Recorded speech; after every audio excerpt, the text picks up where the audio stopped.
Straight ahead, the event known by one name, Champs. A gauntlet thrown down by the 10-team Marin Swim League in one day. A coronation for 20-time league champion Sleepy Hollow, thanks to the meet record feats of Serena Campbell in the breaststroke. And where would Rolling Hills be without the double meet record of Nathan Luis? A final statement, showcase for the Strawberry Seals, where its 10 and unders did not go unnoticed, while its 11 and ups proudly held their own. What does it for you with this sport that no other sport does? Well, I'm good at it. Okay. And it just, it's more fun than the other sports. Mark Watros. A new direction at the top, moving forward. And a Seals Banquet Awards night to remember. It's a show looking to get your stamp of approval in the deep end.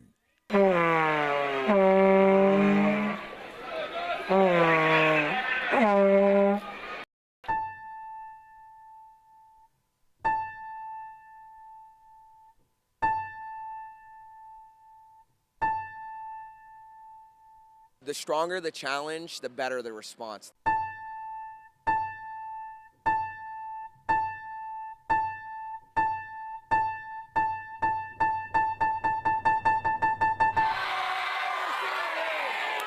Welcome to the Strawberry Seals.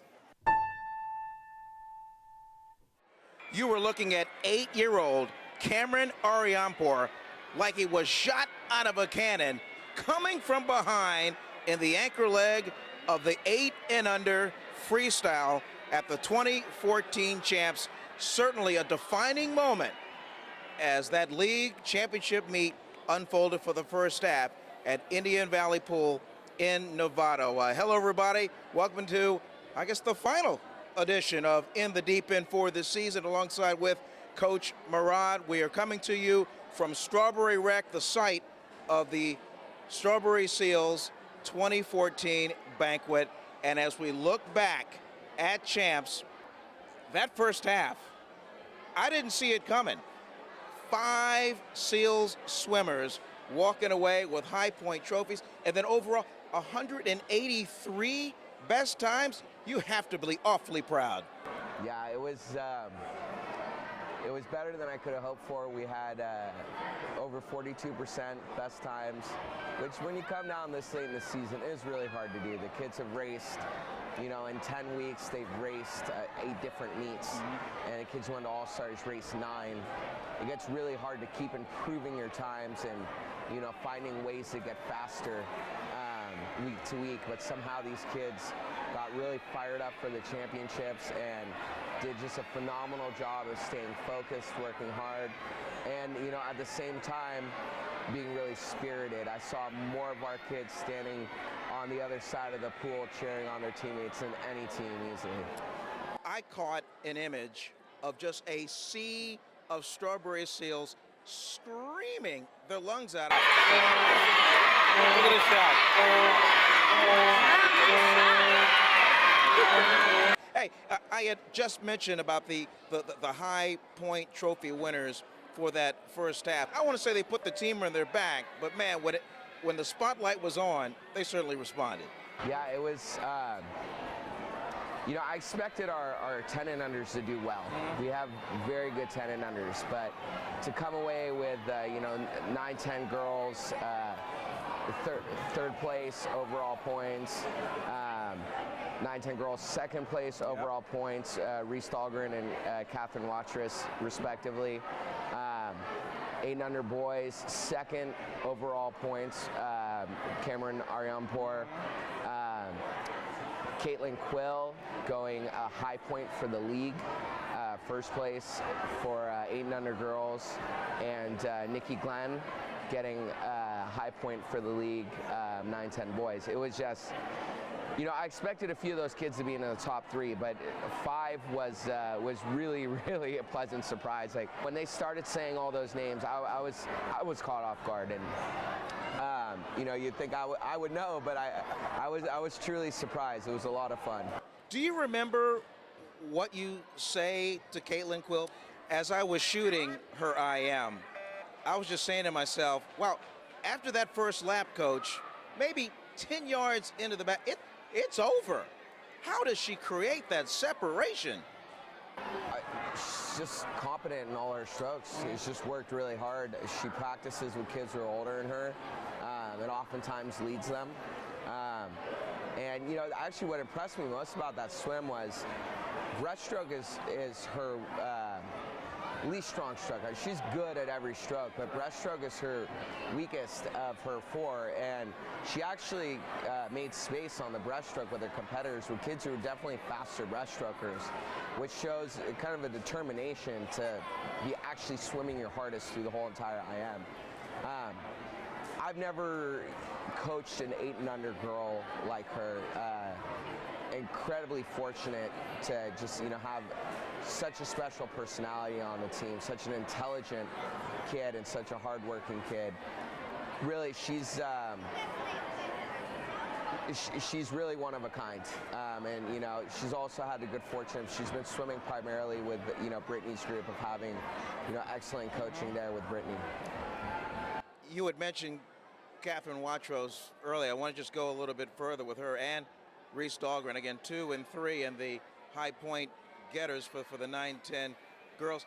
These are 2 swimmers that just take their lunch pail, go to work, and they just grind it out. I mean, I just full-on effort no matter what, and especially when they're matched up against other 9-10 gifted swimmers from other teams who just maybe just a little bit stronger, but they certainly make them work for it, that's for sure. Yeah. They've both been getting better each year, you know, and kind of move relative to other fast swimmers in the league. Actually been moving up year to year in their races. So you know, I think both of them have a really bright future if they choose to keep swimming, because they both have, you know, the competitiveness, you know, that you need to swim fast when you're racing, you know, in the fast heats of like a championship meet. But they're also both very hard workers and, you know, very intelligent and thoughtful about how they swim in terms of trying to learn the best technique they can learn. And speaking of hard workers, whatever Cameron Ariampor eats, I want some. For an 8-year-old, that's a matter of will. You know, a lot of the kids can do it, but you know, it just takes tremendous will, and he's you know, like we said before, he's a special kid. He's, you know, it's line-hearted. And then a word on Nikki Glenn. It's fitting that it would come down between Nikki Glenn and Finn Awney, neck and neck in the IM. They both shared the high points overall award. But just, I mean, this is a matchup that we could enjoy for years. I think fitting is the right word. You know, they both really deserve that. They're incredible competitors, but both really nice kids, really just pleasant personalities. You know, and they both take their wins and losses in stride. And you know, what impressed me was their interactions after their races. You know, neither of them, you know, in one race, Nikki beat Finn. They faced each other twice. One race, Nikki beat Finn, and the other race, Finn beat Nikki. And in both of them, they were both great sports. You know, keeping everything in the proper perspective that, you know, it's a swim meet and you do your best, and whatever the outcome, you still have to be, you know, a nice person and treat your other competitors with respect. And they both did. They're just really, you know, I think they're both model kids. And they certainly bring out the best in each other. We should point out that both Nikki Glenn and Caitlink Will went through the season unbeaten in their respective strokes. That's something to be proud of. Yeah, they both have phenomenal years. They, you know, they've worked for it, and you know, when you get the convergence of kind of talent, you know, the mind to harness it, and you know, dedication, and you know, steady, persistent work, you can get great outcomes like that. So they, you know, they were throughout the season. They didn't let up in terms of their effort in practice, and I think it showed up when they got to the meets. Well, I would be remiss if I did not bring up the 11 and ups in the second half of champs and overall. Moving forward, is that a work in progress? I don't think is the right term, but moving forward, how do you look to tweak and maybe kind of refine your 11 and ups? Well, you know, I was really pleased with the 11 ups. I think, you know, if you take one isolated meet, you don't get the full picture of the progress these kids have made. You know, there was a lot of kids in the 11 and up age groups that, you know, scored for the first time at championships, that, you know, for the first time were getting the fastest heats or got their first all-star cut, you know, at that meet. So, you know, from my perspective, having watched the progress they made, what impresses me most is that, you know, although we don't have kind of superstars we have in the younger age groups, we have a lot of kids who 3-4 years ago, you know, were not swimming nearly as fast relative to the other swimmers that are swimming now, and you know, that's really hard to do. You have to work extra hard to catch your opponents and to, you know, slowly move up the ranks. You know, one example is, you know, Pasha Porian. He started swimming in 2012, did his first race, started mid-season with the team.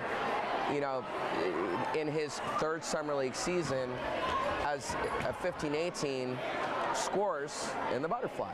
You know, and he couldn't swim butterfly when he started, you know, less than 3 years ago. Yeah. So, like, you know, that, to me, while that doesn't show up in terms of high point trophies, that is, you know, a great achievement for a kid to be able to, you know, basically catch a lot of guys who've been working on this for 5 to 10 years, you know, in such a short period of time. So, you know, across those age groups, we had a lot of kids like that who were, you know, breaking barriers in terms of, you know, moving from being, you know, competent swimmers to good swimmers to great swimmers. Like I said, it doesn't always show up in the points, but it doesn't detract from the achievements because, you know, those are gained through hard work. And, you know, nothing really is more important in this environment is that the kids learn to focus and work hard because that's the thing they can carry into life. In the 10-team Marin Swim League, the Seals finishing in the upper echelon, 4th overall. That's about right, huh? Yeah, yeah. I was really pleased with it. You know, year to year, you know, your teams get kind of reformed. You lose older swimmers oftentimes, especially, you know, we try to encourage a lot of our faster older swimmers, you know, if they have the kind of predisposition for it, to move on to more competitive environments. So, you know, there's always attrition kind of coming at the top end of the team. So I was really pleased with, you know, how our kids filled in a lot of the gaps, you know, that were made in terms of, you know, older kids moving on. You know, we also have a lot of kids who are into water polo, and so, you know, you're always trying to grow the team from the bottom up. And overall, it was a great championships. I mean, 42% best times. I couldn't ask for more out of the kids. That's you know, usually championships is a tough meet to swim best times, and, you know, for the reasons before I spoke about how, you know, you're late in the season, you've raced so many times, but also that pool can throw a lot of kids off. It's big, you know, the meet moves quickly, it's, you know, the water's often cloudy, like it's just an environment that, you know, for a lot of these kids who don't have experience swimming in a lot of different venues, can throw them off. So for the kids to go 42% best times was, to me, just amazing, and, you know, I was extremely proud of them for what they did yesterday. And unfortunately, the season has drawn to a close. We're here at the banquet. Is this always kind of a bittersweet kind of a night? I mean, it's not a goodbye. It's a celebration. But still, when these kids wake up in the morning, so, oh, wait a minute, wait a minute. There's no practice. Yeah.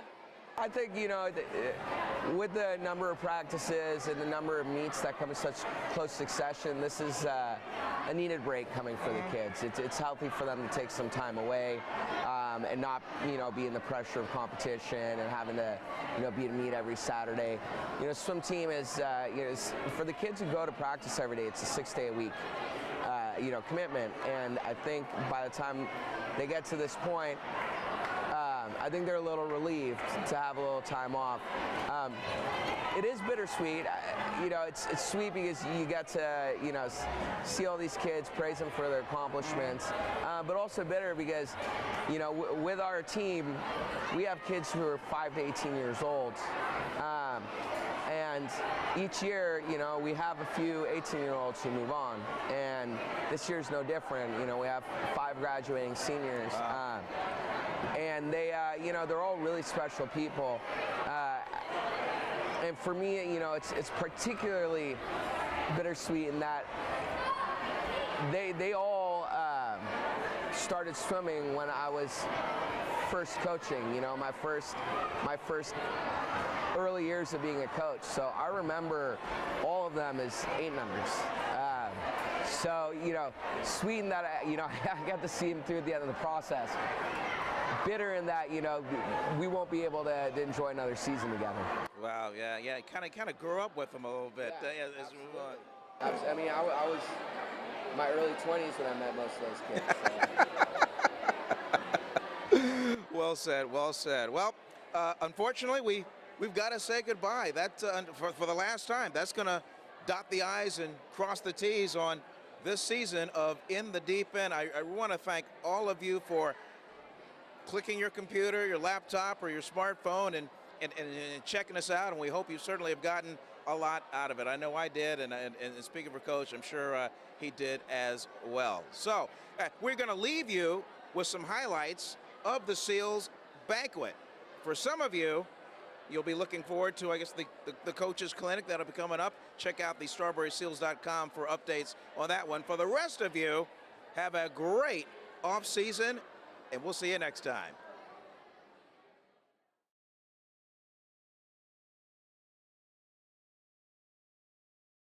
She's the perfect recipient to be the first person to get this award.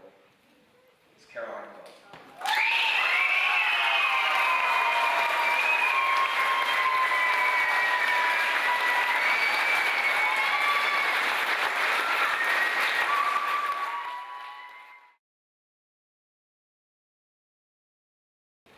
She's molded into an amazing swimmer, and I can only imagine what the SEAL's future holds for her. This swimmer is Addison Everidge.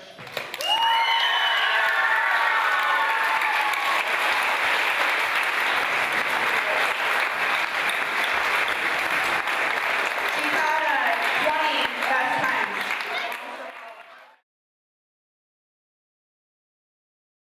Scoring a total of 143 points this season, 86 in dual meets, and 57 points just at champs in her age group, making her league high point winner as well at yesterday's champs, Will.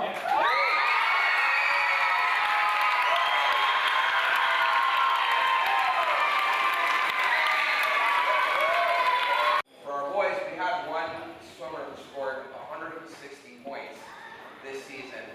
57 of those points were at championships when he won the league high point for the 9-10 boys as well.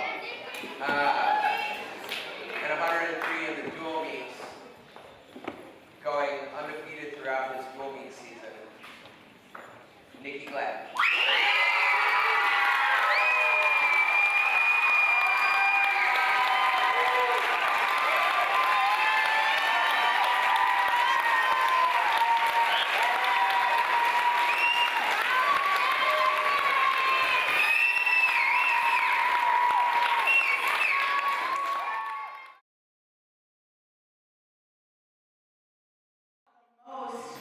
Cheering behind the lanes were Ty Song and Serafina Carlson.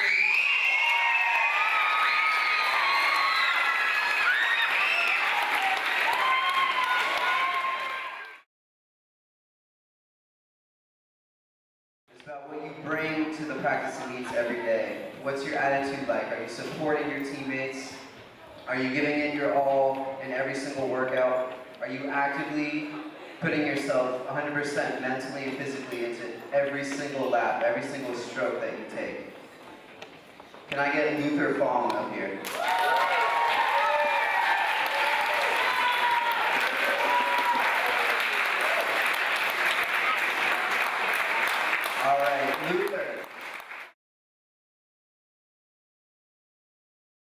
So this is someone who's brand new to our swimming, first year, excellent participation, you know, giving it again 110% and just showing that strong work ethic and positive attitude, which exemplify what it means to be a Strawberry Seal. Can I have Preston up here?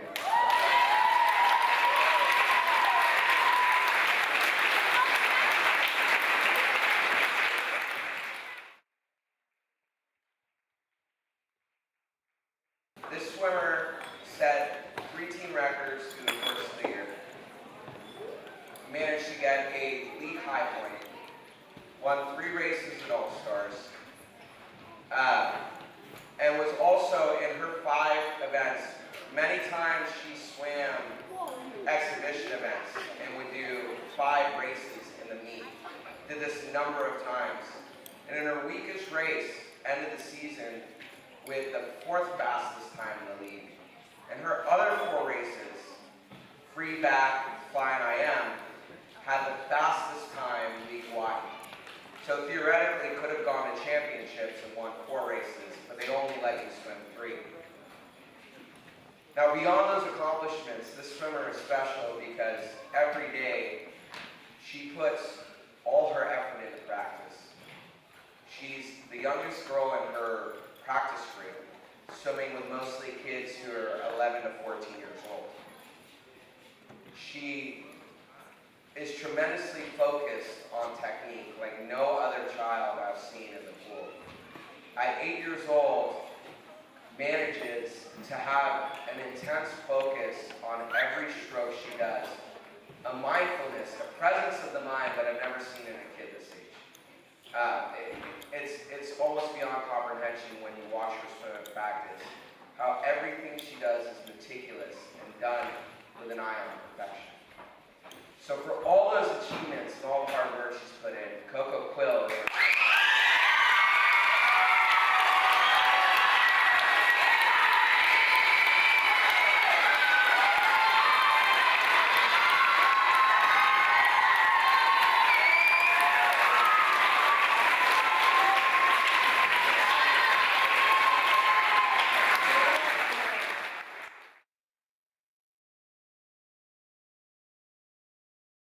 The swimmer who received this award this year has been tremendously inspirational to their teammates.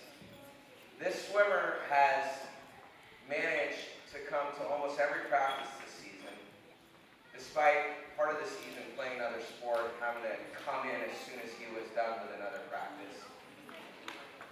This swimmer only started the team in 2012, and I remember his first day coming into practice. It was actually in the middle of the season. Now, he could swim. I mean, he was water safe. But you wouldn't call him a swimmer at that point. Actually, Coach Ryan, I just learned, gave him lessons when he was younger. And his first fall session, he was, I believe, 13 years old at the time. And we made him swim with mostly 10-meters. So here's this big guy, because, you know, that's where he was at the time.